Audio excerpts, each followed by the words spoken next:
야권 유력 대선 주자인 윤석열 전 검찰총장이 연이은 악재에 부딪혔습니다.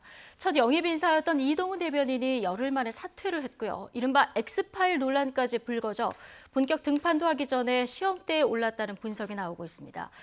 대선 경선을 연기할지 말지 내부 갈등에 휩싸인 민주당. 대선 주자들의 셈법도 복잡해 보이는데요. 현근택 더불어민주당 전 상근 부대변인 그리고 김병민 국민의힘 전 비대위원 두 분과 이야기 나눠보겠습니다. 어서 오십시오. 안녕하세요. 예, 안녕하십니까. 윤석열 전 검찰총장 27일에 출마하겠다 이렇게 선언을 한 상황인데 시작부터 지금 만만치 않습니다. 어제 아침에 윤 전 총장의 이동훈 대변인이 사퇴하겠다, 대변인직에서 물러나겠다 이런 의사를 밝혔는데 자, 금요일에 국민의힘 입당 관련해가지고 메시지 약간 혼선이 있지 않았습니까? 네. 이거 사실상 경질로 봐야 됩니까? 아무래도 윤석열 전 총장이 붙잡지 않은 거는 분명한 것 같습니다. 그러니까 윤 전 총장 입장에서 가장 지금 현재 중요하게 선택해야 될 것이 바로 어떤 방식으로 누구와 함께 정치를 하느냐에 대한 여부일 것이고요. 이준석 국민의힘 신임 당대표가 취임한 이후에 지속적으로 국민의힘의 입당을 재촉하고 권유하고 있습니다. 시한까지 못을 받고 네. 있는 상황이고요. 윤 전 총장의 시간표와 그리고 이준석 대표의 시간표가 다르지 않다. 이동훈 전 대변인이 이렇게 언급하면서 이준석 대표와 함께 입당에 힘을 실을 것처럼 언급을 했는데 뒤로 알고 보면 윤석열 전 총장 행보는 조금 다른 상황으로 치닫게 됐던 모습이기 때문에 아무래도 윤석열 전 총장이 생각하고 있었던 대권 전체의 그림과 이동훈 대변인이 언론에 언급하고 있었던 그림들은 사뭇 다르지 않았는가라는 생각이 들고요. 그러니까요. 경거망동하지 않고 태산처럼 신중하게 행동할 것. 예. 윤석열 전 총장은 이런 입장을 또 밝혔습니다. 왜냐하면 여기에서 국민의힘으로 곧장 입당하겠다고 하는 경우와 그리고 바깥에서 국민들과 함께 소통하면서 국민의힘이 아닌 국민의 뜻에 따라 움직일 수 있는 윤 전 총장의 길을 열어두는 건 완전히 다른 케이스겠죠. 예. 하지만 이동훈 전 대변인이 사실상 모든 것들을 언론에 공개하기 시작하면서 이동훈 대변인의 메시지 하나하나에 언론은 큰 의중을 가지고 보도했기 때문에 여기에 대한 불협화음이 있었던 것 아니냐 이렇게 넉넉히 유추해 볼 수 있고요.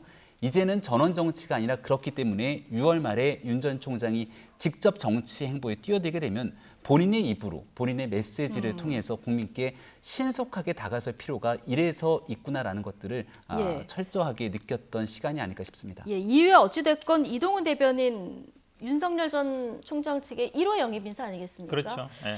뭐 좀 타격은 불가피해 보이는데 어떻게 당연하죠. 보십니까? 왜냐하면 뭐 대변인 선임한 이유 자체가 지금 말씀하신 것처럼 왜 자꾸 메시지가 통일되지 않느냐, 창구를 단일화해라 이런 얘기 계속 있었거든요. 그러면서 이제 처음으로 인사를 한 거잖아요. 가장 큰 쟁점은 아시다시피 입당을 할 거냐 말 거냐 그 부분이 갈렸던 거거든요. 그러니까 아마 이동훈 전 대변인 같은 경우에는 입당하는 게 좋겠다라고 생각했을 것 같고 본인이 그런 생각도 했다고 봐요. 왜냐하면 정치를 하려면 입당하는 게 당연한 거고. 근데 윤석열 총장은 그런 생각이 별로 없었던 거죠. 근데 문제는 이렇게 메시지 혼선은 나갈 수 있어요.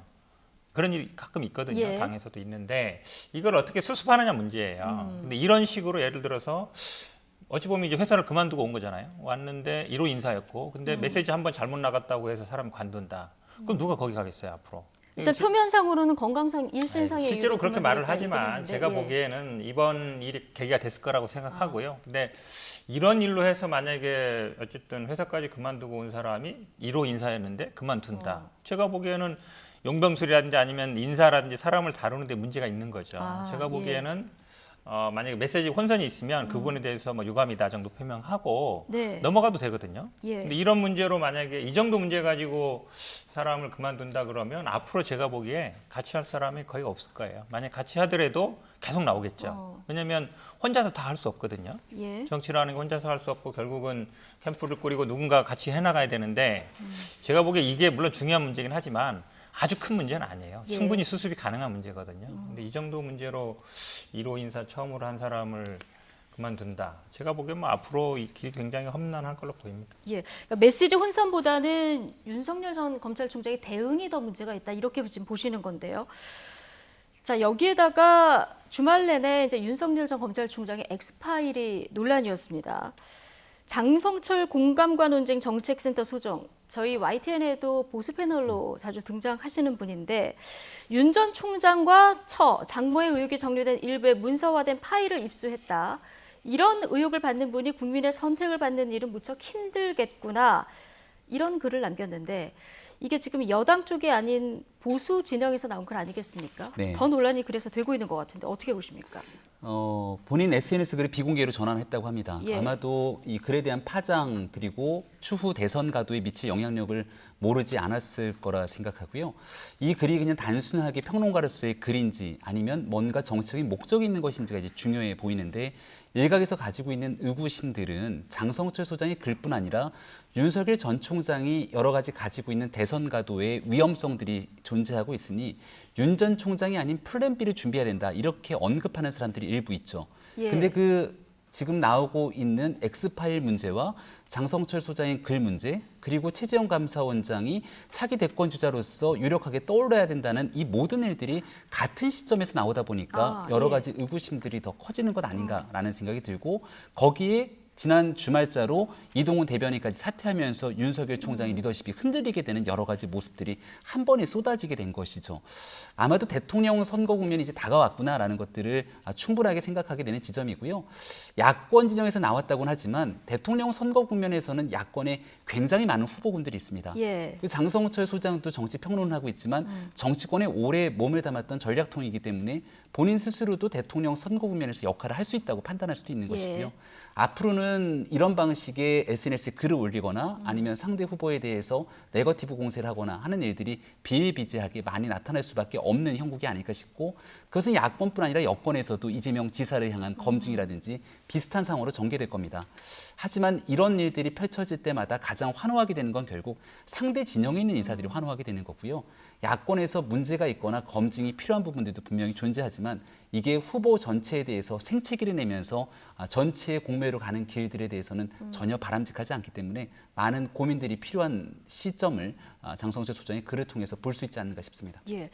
김재원 국민의힘 최고위원이 내부의 적이다 이렇게 이제 비난하는 글도 올렸는데 자, 어떻게 파일을 입수했는지 경로를 밝혀라 이런 얘기도 했거든요. 자, 이 파일, 이 장 소장은 어떻게 입수했을까 이 부분 궁금한데. 저도 뭐 직접 물어보지는 않았는데요. 혹시 이런 파일 보셨습니까? 아니 저는 본 적이 없습니다. 본 본 적이 적이 없는데 없습니까? 예. 결국은 아마 말씀하신 것처럼 장성철 소장도 정치를 오래 했어요. 예. 사석에서 가끔 만나면 나는 공무원 연금 받는다 이 정도 하거든요. 굉장히 예. 오래 했다는 뜻이에요. 그러니까 당대표실에도 있었고 정무 감각이 없는 분이 아니죠. 이거를 공개했을 때 어떠한 파장이 생길 거는 충분히 알았을 거예요. 그러니까요. 예, 모를 뿐은 아니에요. 저희도 뭐 정치평론도 오래 하지만 기본적으로 그 정도 보는 눈은 있기 때문에 저는 근데 아마 이게 지금 일각에서는 뭐 여권에서 생산한 거 아니냐 그러는데 사실은 뒤에 나올지 모르겠습니다만 송영길 대표가 언급하기 전에요. 신지호 전 의원이 주간지에다 기재한 게 있었어요. 하루인가 전에. 왜냐하면 야당 의원실에서 봤다 이랬었거든요. 그러니까 송영길 대표 언급 전에 신지호 전 의원이 주간지에를 뭐라 어. 그랬냐면 야당 의원실에서 이거를 발견했다. 야당 의원실을 발견했다. 그렇죠. 그런 예. 얘기가 있어서 그렇게 본다 그러면 저는 아마 지금 야당 측에 굉장히 광범위하게 퍼졌을 가능성이 있다. 네. 그리고 뭐 장성철 소장도 야권 인사잖아요. 오랫동안 있었고 이런다 그러면 뭐 저는 본 적이 없습니다만 아마 야권에서 많이 갖고 있을 가능성이 있다. 제가 왜 그렇게 보냐면 윤석열 총장에 대한 1차 검증은 언제였냐면요. 인사청문회 했어요. 검찰총장. 근데 검찰총장 인사청문회 할 때는 대부분 야당의 자료가 간 거죠. 예. 뭐 부인에 대한 거든 아니면 장모에 대한 거든 본인에 대한 거든 그러면 정보의 취합이 오히려 야당일 가능성이 있다라고 봐요. 저는 오히려 그래서 야당 측에 광범위하게 퍼진 게 아닌가라고 보고 있습니다. 자, 이런 정보를 취합한 문건이 어차피 인사청문회에서 공격을 해야 되는 건 야당이기 때문에 야권에서 먼저 작성됐을 가능성이 있다 이렇게 보셨는데 어떻게 보십니까? 저는 야권에서 당시 검찰총장 인사검증을 하기 위해서 여러 분야의 전문가들이 노력하고 고생했던 것뿐은 뭐 부인할 수 없는 사실이겠죠. 하지만 그 인사청문회가 생중계를 통해서 다 전달됐기 때문에 예. 거기에서 우리가 흔히 말하는 한 방으로 윤석열 전 총장을 끌어내릴 수 있을 만한 것들을 찾지 못했고요. 당시 청와대 민정수석실의 인사검증을 통해서 사실상 검찰총장 자리에 오른 상태고 지금 우리가 엑스파일을 보지는 못했던 상황이지만 유추해보건대 윤 전 총장 개인에 관련된 것이 아니라 아마도 가족에 관련된 것이 아니겠냐 이렇게 많이들 의혹이 보도되고 있지 않습니까? 그러니까 윤석열 전 총장이 검찰총장으로 재직 중에 일어난 일이 아니라 그 이전에 있었던 일들이라면 예. 청와대 민정수석실에서의 검증 과정에서 왜 이런 일들이 누락되는 것인가에 대한 근본적인 물음이 제기될 수밖에 없을 것이고, 두 번째는 지난해 추미애 장관과 추윤 갈등이 극대화되던 시기에는 윤 전 총장을 찍어내기 위한 징계위원회까지 가동이 됩니다. 하지만 여기에는 그런 사유들은 포함돼서 들어가 있지 않다라면 과연 이 엑스파일이라고 하는 존재에 대한 신빙성이 어느 정도 있는 것인가 궁금해질 수밖에 없는 거죠. 예. 그러니까 김재원 의원이 관련된 내용들이 있으면 신속하게 공개해라. 그리고 여기에 허위 사실이 적혀 있거나 허위로 대통령 후보를 흔들기 위한 공작이라면 거기에 대한 분명한 법적 책임을 져야 되고, 윤정은 총장 스스로가 해명하지 못하는 일이라면 거기에 대해서 윤석열 전 총장이 법적 정치적 책임을 져야 된다는 네. 원론적인 얘기를 하고 있는 것이거든요. 이런 방식으로 대통령 선거 국면을 혼탁하게 만드는 예. 일들이 계속된다면 유력한 후보가 나올 때마다 비슷한 일들이 반복되지는 않을까 걱정과 우려가 됩니다. 예. 조금 하나 더 첨언하면요. 예. 아마 그 법무부 장관의 아마 징계 과정은 아마 법률적인 문제를 많이 다뤘을 거예요, 주로. 근데 지금 장선초 소장이 얘기하는 거 보면 법률적인 문제, 법적으로 문제가 없는 것과 정치적으로 도덕적으로 문제가 되는 건 다른 차원이다. 예. 그러니까 아마 제가 보기엔 파일에 그러면 법적인 문제뿐만 아니라 정치적, 도덕적, 특히 이제 도덕적인 문제들에 대해서 많을 것이다. 그러니까 시효같이 공소시효가 지났거나 아니면 처벌 사안은 아니지만, 제가 보기엔 이 암시하는 바는 본인 문제보다는 제가 보기엔 아마 가족, 특히 장모나 부인 문제에 집중될 가능성이 있다. 예. 제가 보기엔 아마 장선철 소장이 이 뒤 도덕적 부분을 언급한 부분이 제가 보기에 정치적으로 이 선거 과정 중에서 이게 좀 타격이 가지 않겠느냐, 이런 걸 좀 염두에 뒀던 것 같습니다. 예. 자, 이 문건의 신빙성은 아직 김병민 위원님도 못 보셨습니까? 네, 저도 못 봤습니다. 예, 신빙성은 지금 여기 있는 세 사람은 본 적이 없기 때문에 뭐라고 얘기해 드릴 수는 없습니다만은, 자, 오늘 아침 야권에서는 일제 윤 전 총장을 엄호하는 발언이 나왔습니다. 국민의힘 이준석 대표, 윤 전 총장 관련 의혹이 문제가 됐다면 과거 윤 전 총장이 사퇴 압박을 받았을 당시에 여권이 문제를 삼지 않았겠냐, 이렇게 일축을 했고요. 국민의당 안철수 대표 역시 본격적인 정치 공작의 시간이 시작됐다, 비판의 날을 세웠습니다. 함께 듣고 오시겠습니다. 저는 기본적으로 문재인 정부 하에서 윤석열 전 총장에 대한 사퇴 압박 등이 거셌던 만큼 문제가 될 만한 내용이 있다면 이미 문제를 삼았을 것이라고 생각합니다. 따라서 지금 언급되는 내용들은 사실이 아니거나 사실상 문제가 되지 않는 내용들일 것이라고 저는 생각합니다. 따라서 엑스파일이라는 것의 내용을 진짜 알고 계신 분들이 있다면 그것이 형사적으로 문제가 될 만한 내용이라면 수사기관에 넘기시고, 도덕적으로 지탄받을 내용이라면은 즉각 내용을 공개하고 평가받으십시오. 이제 본격적으로 정치 공작의 시간이 시작된 것 같습니다. 분명히 말씀드립니다. 여당 대표의 발언은 야권 대권 주자의 정치적 움직임을 봉쇄하고 흠집내기 위한 것이라는 합리적인 의심을 지울 수 없습니다. 누군가가 불을 떼고 냄새를 피우면 정치권과 관련된 인사들이 냄새가 확산되도록 부채질하는 것이 공작 정치의 전형적인 모습입니다. 예. 자, 이 지금 언급되고 있는 엑스파일이 이미 나왔던 의혹들 수준일지 아니면 지금까지 알려지지 않은 의혹들이 추가된 건지, 이 부분이 굉장히 궁금한데, 앞서 현근택 부대변인께서는 뭐 징계 과정에서 있었던 법률적인 문제 이외에 도덕적, 정치적인 문제가 좀 있을 것이다, 이런 전망을 해주셨거든요. 네. 어떻게 그런 예상하십니까? 일들이 있다면 얼마든지 있는 그대로 공개하고 거기에 대한 예. 검증을 받으면 될 일이라고 생각을 하고요.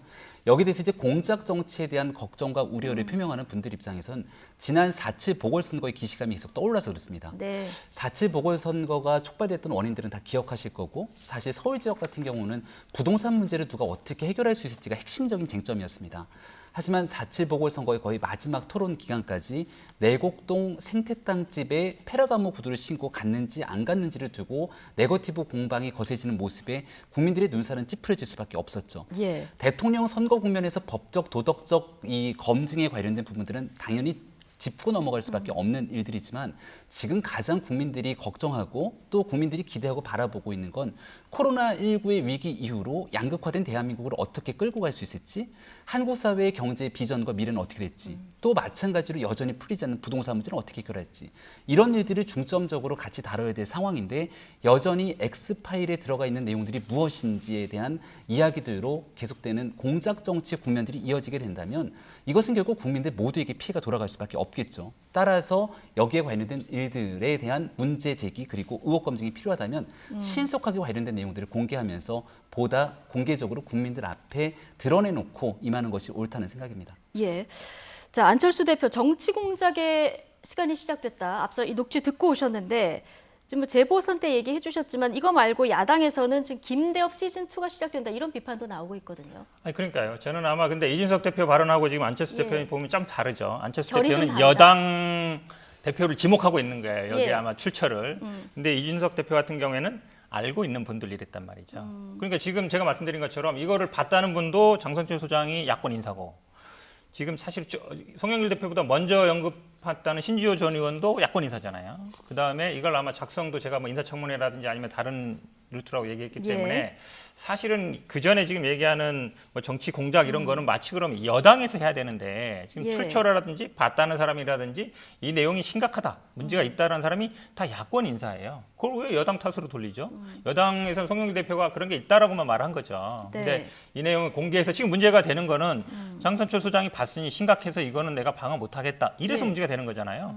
그러면 이제 야당 측에서 문제 제기하고 야당 측에서 나온 건데 왜 그걸 여당한테 화살을 돌리는지 모르겠어요. 오히려 지금 그 김재원 의원도 보면 아군 진영에 수리탄을 던졌다고 그랬잖아요.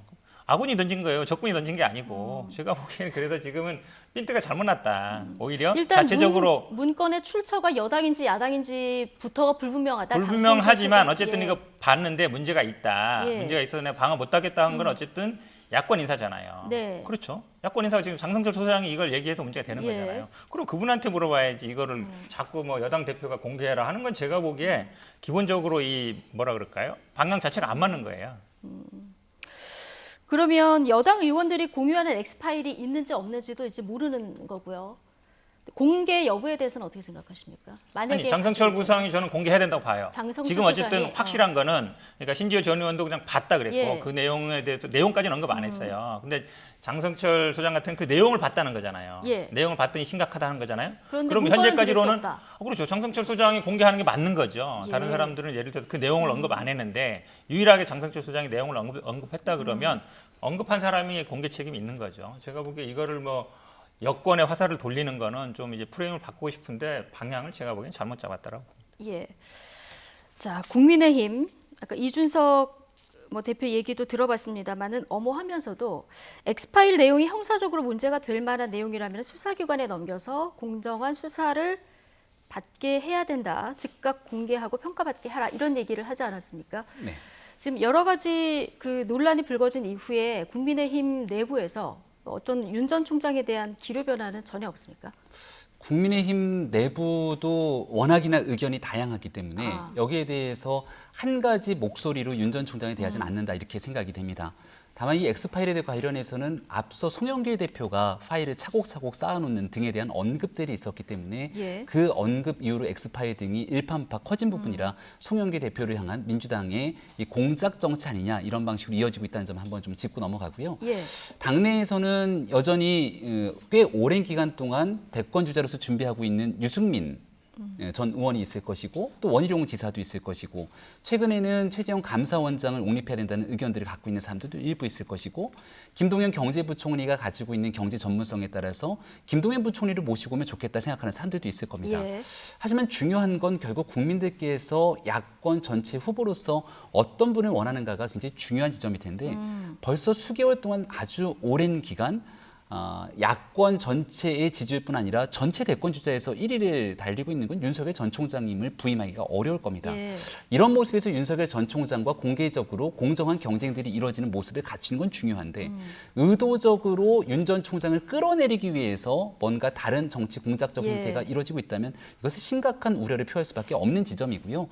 따라서 여기에 대한 과거 이제 국민의힘 입장에서는 현재 여권 진영에서 이재명 예. 지사와 구 친문 진영 간의 갈등이 있게 되면 이런 부분들을 부채질하거나 아니면 오히려 더 굉장히 야권 전체 진영에서의 정치적 보탬이 되는 측면으로 바라보게 될 텐데 같은 방식으로 윤석열 전 총장과 야권 진영에서의 불협화음이 있게 되는 모습들이 비춰지는 측면들을 오히려 여권 진영에서 즐기고 있는 것은 아닌가라는 생각이 들고 정치의 본질적인 내용이기 때문에 이러한 어려움이 있음에도 불구하고 이걸 어떻게 잘 극복하고 딛고 올라가는가가 이제 앞으로 차기 대권 주자들이 가져야 할 굉장히 중요한 기로에 서 있는 것 아닌가 생각이 듭니다. 예. 말씀 자, 잘 들어보면 다 야당 측 간의 어쨌든 내부적인 권력 투쟁 아니냐라는 뉘앙스로 말씀하시잖아요. 다른 주자 등장하는 거랑. 야권에서도 대권 주자에 대한 여러 가지 이제 평가가 그렇죠. 나오고 생각들이 자체적으로 경제 다르다는 거죠, 관계일 생각들이. 가능성이 많다. 그러니까 이게 어찌 보면 이제 감사원장 등장하는 거하고 이게 폭로하는 거 어느 정도 연결된 거 아니냐라는 뉘앙스로 말씀하시잖아요. 제가 봐도 그럴 가능성이 좀 있다고 보여요. 예, 알겠습니다. 어쨌든 여러 논란 속에서 광화문에 사무실 얻고 본격 등판 준비에 나선다. 자, 이런 보도가 나왔습니다. 자, 27일에 아마 출마 선언을 하게 될 가능성이 큰데 이때 본인이 직접 여기에 대해서 입을 열 가능성이 있으니까요. 이때 이야기를 좀 들어보면 될 것 같고요. 말씀하신 대로 지금 야권에서는 윤 전 총장 이외에 최재형 감사원장과 김동연 전 경제부총리에게도 시선이 쏠리고 있습니다.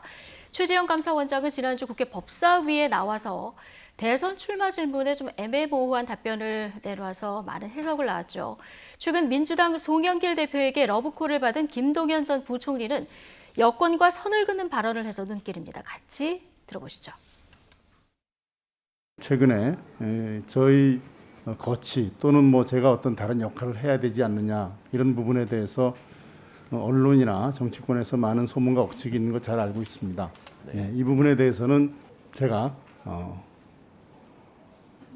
제 생각을 정리해서 자, 지금 조만간 여야를 재직 중에 선거에 나간다는 얘기가 나오고 이런 것들이 정치적 중립을 위해서 바람직한 현상입니까? 어떻습니까? 뭐 그 부분에 대해서는 뭐 다양한 판단이 있다고 생각합니다. 글쎄요. 이건 또 그분의 생각이 있겠지만 제가 포함할 얘기는 아닌 것 같습니다.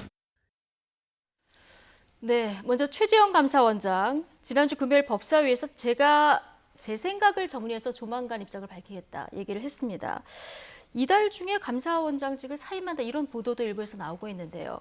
자, 이 발언 사실상 대권 선언으로 해석하는 분위기가 많습니다. 그렇게 보이죠, 당연히. 예. 왜냐하면 뭐 현직 감사원장이 다른 역할이 뭐가 있겠습니까? 감사원 역할을 하면 되는 거죠. 이분이 판사 출신이거든요. 예, 근데 우리 감사원의 지위를 아시겠지만 헌법과 법률에 분명히 규정돼 있어요. 정치적 독립성 굉장히 중요합니다. 독립적이지 않으면 감사원 역할을 오해를 받기 쉽잖아요. 그럼 당연히 뭐 임기를 마치긴다든지 내가 어떤 뭐 결정한 다음에 얘기해야 되는데 지금 마치 보면은 다른 역할을 해야 하지 않느냐. 한마디로 얘기하면 대선 출마해야 되지 않느냐 이런 얘기 있다. 그리고 그 정치적 중립성에 대해서 다양한 판단이 있다.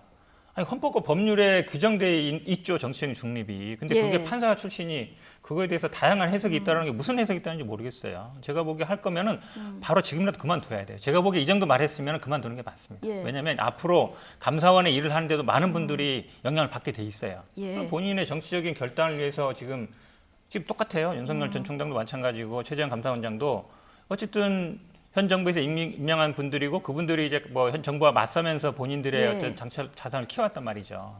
근데 윤석열 총장은 물론 뭐 어느 정도 본인 스스로 나온 다음에 얘기했지만 이분도 저는 적절치 않다고 봐요. 고위공직의 판사 출신에 있던 분이 감사원의 직에 있으면서 내가 앞으로 뭔가를 할 수 있다. 조만간 결단하겠다. 예. 이게 과연 지금 감사원장이 할 수 있는 얘기인가? 제가 보기엔 상식적으로 이해가 안 가네요. 그러면 이 대권 도전하겠다는 가정하에 사퇴 시점 7, 8월 얘기가 많이 나왔었는데 네. 지금 이달 말 얘기가 나오는 거는 지난주 금요일 법사위 발언이 좀 아니 그 영향이 전부터 있었다. 제가 보기에 아마 이렇게 영향이 보십니까? 있었다고 봐요. 지금 보면은 뭐 정의화 전 의장이라든지 이런 분들이 계속 네.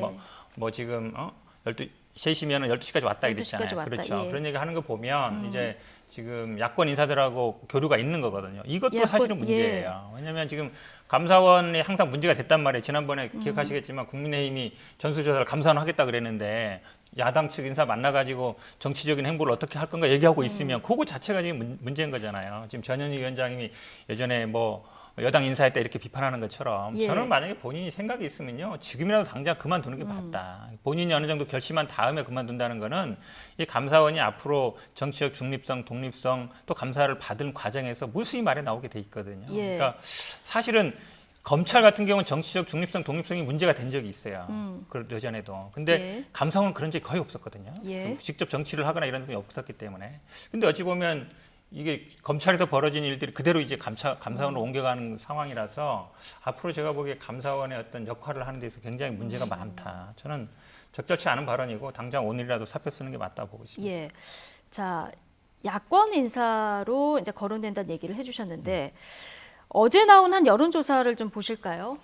자, 윤석열 전 검찰총장이 여전히 높은 지지율이지만 33.9%. 이게 지난주 한 주 전에 비해서 5.2%포인트 급락한 수치고요. 여기서 눈에 띄는 것은 지금 정세균 전 국무총리 다음이 최재형 감사원장입니다. 4.5%. 단숨에 오히려 뛰어올랐는데 최재형 감사원장이 대권 도전 선언한다면 파괴력 얼마나 된다고 보십니까? 지금 보이고 있는 지지율처럼 최재형 감사원장을 좋아하는 분들이 보수 진영 내에서 적지 않게 있는 것 같습니다. 하지만 그런 지지율 때문에 한 요 정도 수준에서 여론조사 언급이 나왔지만 이것들을 뛰어넘고 사실 이낙연 전 대표의 지지율처럼 한 10%가 넘는 지지율을 가게 된다는 건 국민의 보편적인 공감대를 다 형성해야 되는 필요들이 있습니다. 지금 조금 전에 변호사님 잘 설명해 주셨지만 최재형 감사원장이 보여줬던 결기 또 최재형 감사원장에 대한 인기 이런 것들과는 별개로 현직 감사원에 있으면서 이 감사원장직을 쭉 이어가다가 여기에 대해서 갑작스럽게 대통령 선거에 출마하게 될 경우에 나타나게 되는 정치적 부담감, 정치적 중립에 관련된 문제들도 상당할 것이기 때문에 만약에 대권 출마에 대한 의지가 있으면 지금이라도 아주 빠르게 결단하고 선택을 해서 감사원장직을 내려오는 것이 오히려 온당하다 생각이 되고요. 그리고 전공법으로 본인이 감사원장으로 재직하면서 해왔던 여러 가지 일들 속에서 문재인 정부와의 불협화음 그리고 본인이 앞으로의 정치 상황에서 끌고 갈 수 있는 미래가 이런 것인지를 설득해 나가는 과정들이 필요할 것이다 생각을 합니다. 하지만 지금 이제 만약 여기에서 더 추가적인 파괴력이 있기 위해서는 전체적인 대통령 선거 구도에서의 이 파이는 정해져 있거든요. 윤석열 전 총장이 가지고 있는 한 30%가 넘게 유지되고 있는 큰 덩어리가 빠지지 않고서는 나머지 군소주자 후보들에게 갑작스럽게 지지율이 올라갈 수가 없습니다. 하나의 공간들이 상수로 정해져 있기 때문에. 그래서 윤석열 전 총장을 최대한 흔들어서 그 지지율이 떨어지게 되면 그때 군소주자들 중에 누군가가 올라갈 수 있겠지 않냐라는 생각들을 가지는 것 같은데요. 이게 앞서도 설명드렸지만 벌써 1년 가까운 기간 윤석열 전 총장에 대한 압도적인 지지가 모여지고 있는 만큼 여기에 대해서 쉽게 빠질 지지율은 아닌 것 같고 윤석열 전 총장도 이쯤 되면 본인 스스로가 보다 적극적으로 정치 행보에 임하면서 본인의 정치 철학이 무엇인지를 보여줄 때가 그래서 지금 필요하다는 얘기가 자꾸 나오는 것 같습니다. 자, 김동연 전 부총리 행보는 어떻게 봐야 될까요? 어제 급식 봉사에 나섰는데 기자가 이런 질문을 합니다. 송영길 대표가 민주당에 더 가깝다 이런 얘기를 했다고 했는데 그건 그분의 생각이시겠지만 이렇게 답을 했습니다. 민주당 가지 않겠다는 얘기죠. 민주당하고는 선을 그었다. 그렇죠. 그 발언이. 지난번에 이제 서울시장 때도 계속 여야에서 나왔지만 본인이 안 나왔거든요. 그때도 계속 나왔던 게 대선에 출마하지 않겠느냐 얘기가 나왔고 지금도 아마 뭐 급식봉사 갔다는 것도요. 제가 보기에 아마 윤석열 전 총장이 지금 약간 위기잖아요. 비슷한 세 분이 다 비슷하거든요. 윤석열 총장, 최재형 감사원장, 김동연 부총리는 어쨌든 다 보면은 여권 인사였고 정부랑 뭔가 좀 대립되지 않았냐라는 특색이 있어요. 큰 틀에서 어떤 특징이 비슷하다. 그렇죠. 근데 이제 윤석열 총장이 없는 스토리가 두 분한테 있어요. 지금 김동연 전 부총리도 그렇고 지금 최재형 감사원장도 그 스토리가 있겠고 도덕적 윤리적인 면에서도 좀 낫다라고 보는 것 같아요. 그러니까 윤석열 총장이 좀 흔들리고 이 모습과 저는 당연히 대비될 수가 없는 것이고 저는 근데 세 분 다 특징이 뭐냐면 문재인 정부의 고위 관료였단 말이죠. 그러니까 세 분이 다 공이 야권으로 바로 넘어가기 쉽지 않아요. 왜냐면 넘어갔을 때 당연히 얘기가 나올 수밖에 없는 거거든요. 그러면 다 세 분 다 공통점은 또 정치를 안 해봤다는 거죠. 관료 출신이고 이런 분들은 정당이 정치를 어찌 보면 좀 쉽게 보는 경향이 있어요. 정치 그냥 뭐 하면 되는 거 아니냐로 보는데 실제 그렇지 않습니다. 예전에 뭐 반기문 총장이라든지 아니면 뭐 정운영 정운찬 이 총재가 총장 같은 거 보면은 결국은 이 세 분이 다 비슷한 길을 갈 거다. 제3의 지대에 있으면서 뭔가를 제기를 노리겠지만 의미 있는 건 쉽지 않다. 다만 근데 세 분이 경쟁하면 아마 야권은 굉장히 곤란할 거다. 왜냐하면 1, 2, 3위를 하게 되면 4, 5, 2 정도 안철수 대표까지 포함해서요. 당이 안 들어가 있잖아요. 그럼 야권의 주자들은 당 안에서 계속 있으면서 지지율을 끌어오기는 어렵고 그럼 아마 당 밖에 있는 사람들이 계속 나중에 단일화 연대 얘기가 나올 거기 때문에 민주당 입장에서는 뭐 그렇게 꼭 나쁜 구도는 아니라고 보겠습니다. 결국 나중에 되면 야권에서도 후보 단일화가 관건이 되는 건가요? 네, 후보 단일화는 누가 뭐래도 야권 전체 진영에서 변수가 아니라 이미 상수가 돼버린 상태고요. 지난 4.7 보궐선거 기준으로 봤을 때 끝끝내 오세훈 후보 안철수 후보 단일화 안 될 거다 이렇게 주장하는 분들이 많았습니다. 그리고 투표용지가 인쇄될 때까지 약속했던 시간을 못 지키긴 했고요. 하지만 국민들의 거센 압박 속에서 결국 마지막에는 안철수 후보와 오세훈 후보 둘 다 서로가 먼저 양보하겠다고 얘기를 하면서 극적인 단일화가 이루어졌죠. 그 효과 속에서 4.7 보궐선거 승리를 경험했던 보수 야권 지지자들의 생각들을 종합해 보게 된다면 이번 대통령 선거 국면에서는 바로 당에 들어가지 않고 바깥 진영에서 공간을 열더라도 종국적으로는 연말이 됐든 아니면 더 늦은 시간이면 내년도 초가 됐든 모두가 다 힘을 합치는 단일화 국면이 있을 것 같고요. 그렇기 때문에 만약 이런 컨벤션 효과들이 이어지게 되면 오히려 후보를 일찍 확정짓는 민주당 입장에서 조금 더 곤혹스럽지 않을까라는 생각도 하고 있습니다. 자, 여권에서는 추미애 장관이 출마를 공식화했습니다. 수요일에 공식 출마 선언을 하겠다 이렇게 밝혔는데 이렇게 되면 여당 대선 후보 대략 한 9명쯤 그렇죠. 되는 것 같고요. 근데 추미애 장관이 지금 여론조사 최근 흐름을 보면은 좀 치고 상승세에 올라오는 있습니다. 상승세에 있거든요. 여당의 대선 주자 지형에는 어떤 변화가 있을까요? 가장 중요한 거는요. 아마 대선 지형이 좀 흔들려야 되거든요. 지난번에 아마 이제 박용진 의원이 이준석 대표가 되면서 조금 이제 치고 올라오다가 어쨌든 지금 이제 추미애 장관이 선언을 하면서 이제 올라오는 구도인데요. 저는 주자는 많을수록 좋다고 보고 있습니다. 기본적으로. 왜냐하면 사실은 흥행의 가장 큰 요소는 팽팽하게 경쟁이 돼야 되거든요. 지금 서울시장 얘기도 들었습니다만 사실은 지난번에 국민의힘 같은 경우는 여야가 안팎에서 굉장히 경쟁이 됐잖아요. 민주당 그렇지 못했거든요. 결과가 거의 어찌 보면 뻔했는데 저는 어떤 주자든지 간에 좀 변화를 일으키는 분들이 필요하다. 근데 추미애 장관 같은 경우에도 저는 이걸 마치 이제 윤석열 총장이 나오기 때문에 윤석열을 견제하기 위한 그런 수단으로 보는 것 같은데 그건 아닌 것 같고요. 제가 보기엔 본인 스스로 정치를 오래 해왔고 그다음에 당대표까지 지냈고요. 본인만의 어쨌든 정치적인 비전이라든지 이런 것들을 제시할 걸로 보고 있습니다. 자, 그나저나 민주당 경선 연기 문제요. 어제 비공개 최고위원회의 열었는데 여기서도 결론이 안 났고요. 내일 의원총회를 열어서 논의를 하고 곧바로 최고위원회의 연다고 하는데 내일은 결론이 나야 되지 않을까요? 제가 보기엔 나야 됩니다. 왜냐하면 지금 등록 시간이 얼마 남지 않았거든요. 23일 정도부터 등록 시간이기 때문에 사실은 이제 의원총회는 결정할 기구는 아니에요. 의원총회는 원내 문제를 결정하는 거기 때문에 의원총회에서 경선을 연기한다 안 한다 결정할 수는 없고. 당내 의견을 듣는 그렇죠. 의견을 듣는 자리죠. 의원들 의견 당연히 듣는 게 맞다고 보고요. 아마 송영길 대표도 그런 취지로 아마 의견을 듣는 것 같고 최종 결정은 아마 최고위원회에서 연기할지 안 할지를 결정할 것 같은데 쟁점은 이걸 과연 연기할 만한 상당한 이유가 있느냐 없느냐 이 부분이 될 것 같아요. 왜냐하면 그러면 이제 연기를 주장하는 분들이 이래서 연기를 해야 된다 그러는데 사실은 이제 사실상의 연기를 주장하는 이유들은 좀 지지율을 끌어올리는 데 시간이 필요하다 이거거든요. 근데 이제 명목상 주장하는 거는 코로나 상황이라든지 흥행이라든지 여러 가지 먼저 선출되면 리스크가 있다 이렇게 얘기하는데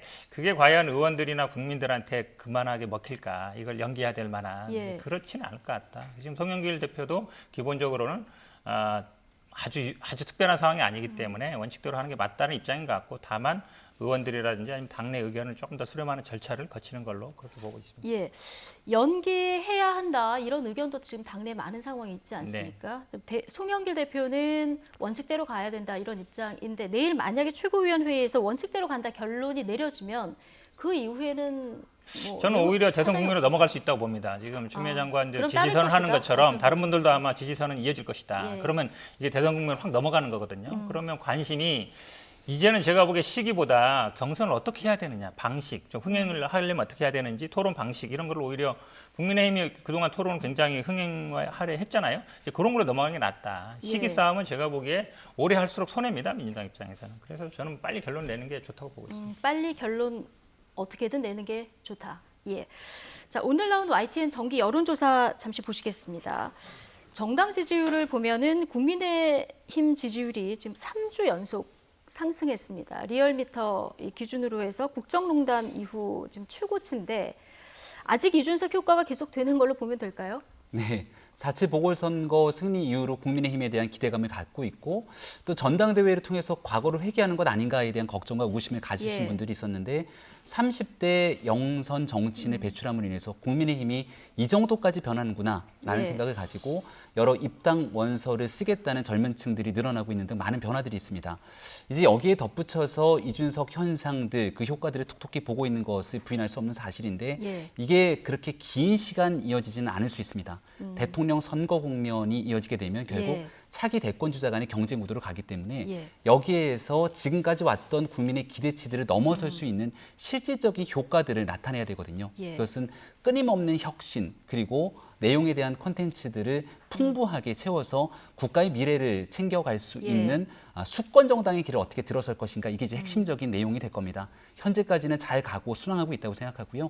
이 길에서 잘못 조금이라도 삐걱거리면 언제든지 국민의 민심이 돌아설 수 있기 때문에 이 내용들을 잘 유지해서 대통령 선거 국면까지 가야 된다는 생각을 하고 있습니다. 네, 조금이라도 삐걱하면 지지율 금방 내릴 수 있다 이런 얘기 해주셨는데 사실 지난해 총선 때만 해도 지지율이 뭐 거꾸로 아니었겠습니까? 민주당에서는 지금 이준석 이런 현상을 보면서 지지율 끌어올릴 보관 어떤 얘기들이 나오고 그렇죠. 이게 지금 3월 초부터 계속 지금 3개월 이상 유지되고 있거든요. 지지율이 벌어졌고 지금 10% 정도 벌어졌고 저도 뭐 이준석 현상이라고 보고 있습니다.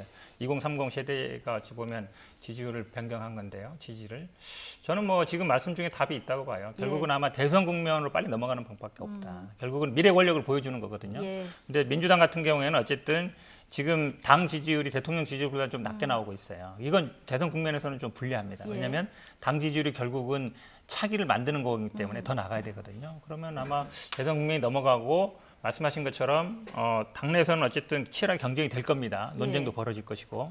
근데 야당 같은 경우에는 영이 들어올 거냐 말 거냐 이게 계속 논쟁이 될 거예요. 특히 윤석열이라든지 다른 분들이. 예. 그렇게 본다 그러면 이 대선 국면에서는 여당이 좀 주도할 수 있겠다. 이슈라든지 이런 거를. 그런 면에서 정당 지지를 끌어오는 게 가장 좋은 방법으로 보고 있습니다. 예.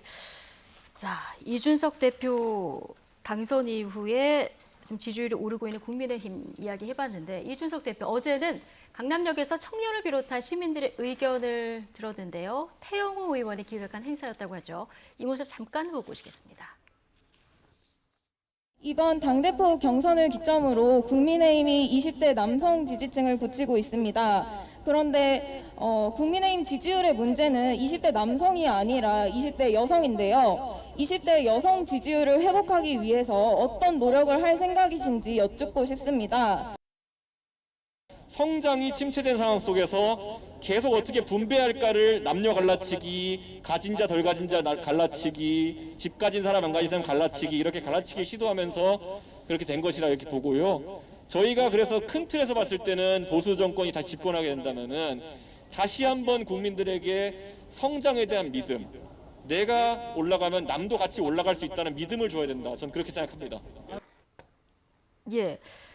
뭐 이준석 대표하면 어떤 질문을 받아도 거침없이 이제 답변을 하는 스타일인데 최근에 국민의힘 지지율이 상승하는 그 기반에는 20대 남성들의 지지율이 한 몫을 하지 않습니까? 근데 20대 여성 지지율은 그에 맞게 또 따라가지는 않고 있는 모습이거든요. 그래서 어제 그 20대 여성이 던진 질문이 굉장히 눈에 띄었는데요. 자, 이 부분 국민의힘에서는 어떻게 보고 계십니까? 이준석 대표의 답변을 보니까 20대 남성의 지지율이 많이 올라갔고 20대 여성의 지지율도 소폭 상승했다. 근데 20대 남성의 지지율이 워낙 높기 때문에 여기에 대한 지지율 올라가는 추이가 오히려 상대적으로 낮게 보이는 것 아니냐 이런 대답을 하는 모습을 봤습니다.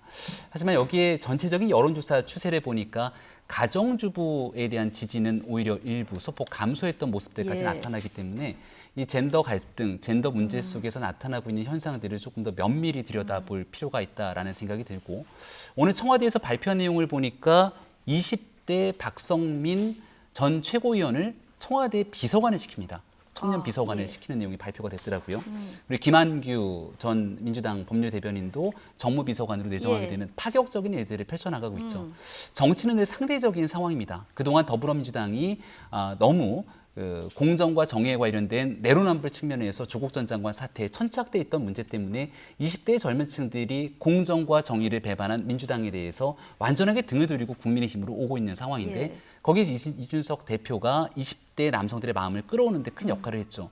하지만 청와대도 가만히 바라볼 수 없기 때문에 이런 일들을 하고 있을 것이고 앞서 변호사님 얘기하고 있는 것처럼 앞으로 대선 국면에서는 더더군다나 젊은 층들의 마음을 사로잡기 위한 미래 권력 간의 다툼이 있을 겁니다.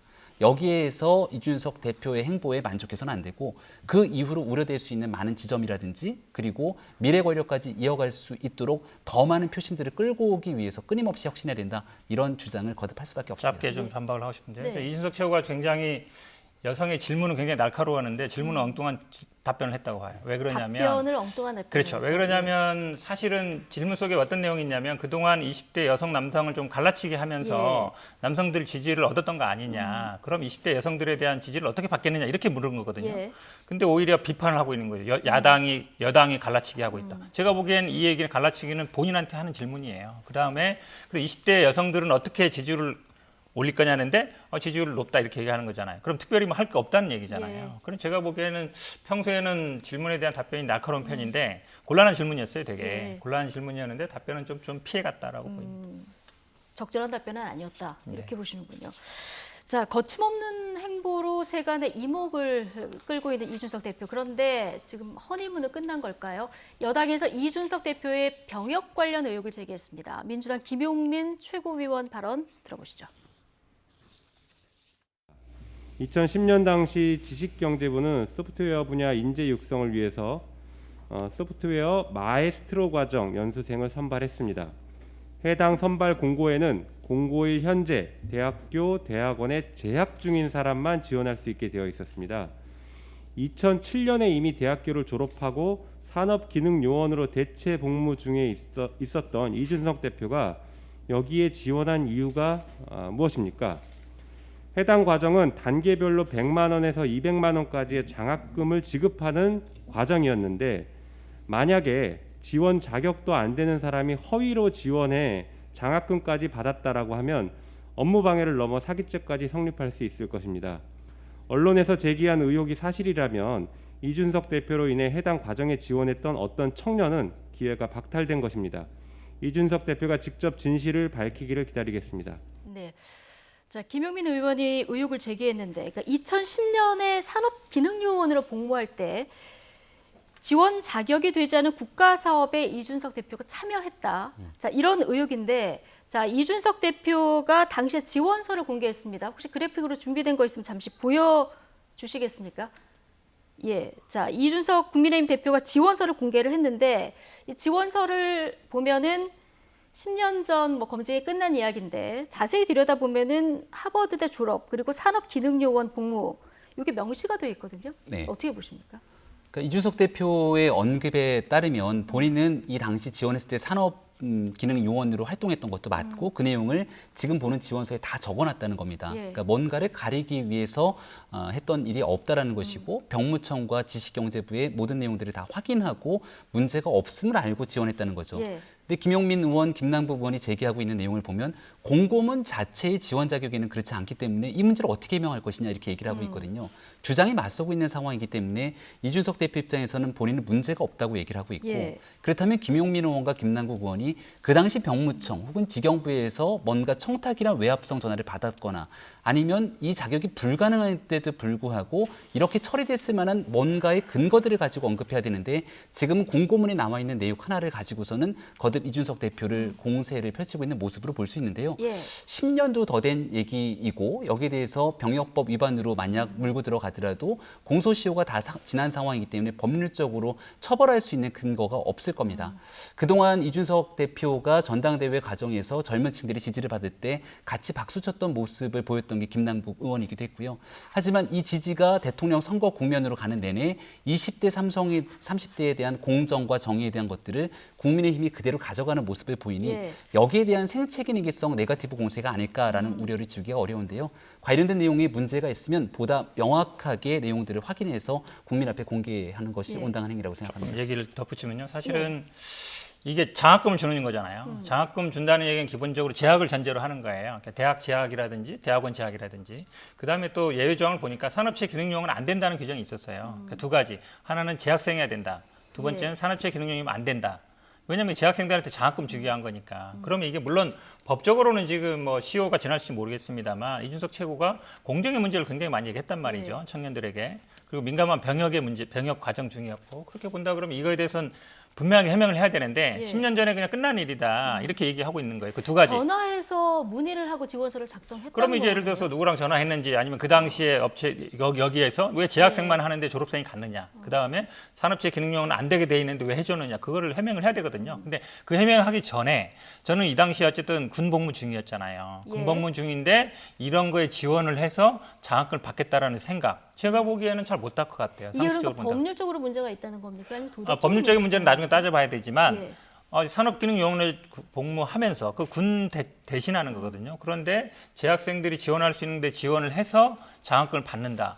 그거는 제가 보기에는 좀 안 맞는 거예요. 예. 그 제가 그렇다 본다 그러면 그거에 대해서 분명히 해명을 해야 되는데 예전에 뭐 고발했는데 문제 없다라고 하는 거는 그 구체적인 내용에 대해서 해명하는 건 아니라고 보입니다. 예, 알겠습니다. 오늘 한 시민단체가 경찰에 고발하겠다 이런 얘기까지 지금 나온 상황이라서 이제 이 문제가 여야의 또 다른 협치 얘기가 나오는 과정에서 변수가 될지 좀 지켜보도록 하겠습니다. 현근택 더불어민주당 전 상근부대변인 그리고 김병민 국민의힘 전 비대위원 두 분과 이야기 나눠봤습니다. 고맙습니다.